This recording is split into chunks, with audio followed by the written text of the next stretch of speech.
ఇది పోలల అమావాస్య పూజ. అమావాస్య రోజు ఇలా చేసుకుంటారు.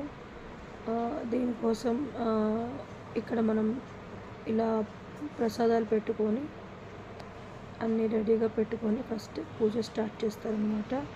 ఈ కంద పిలకకి పూజ చేస్తారు. దీనికి ఇలా కుండలో ప్రసాదం అంటే పులగం దానికి కుండకి చక్కగా అన్నీ పెట్టుకొని దానికి ఒక పసుపు కొమ్ము కట్టుకొని నెక్స్ట్ మళ్ళీ పక్కన పాల అంటే అంటారు.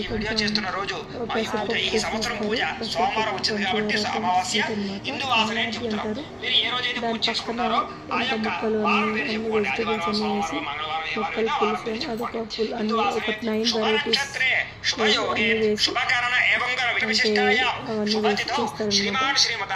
సో ఇలా అమ్మవారిని పెట్టుకొని పూజ చేస్తారు.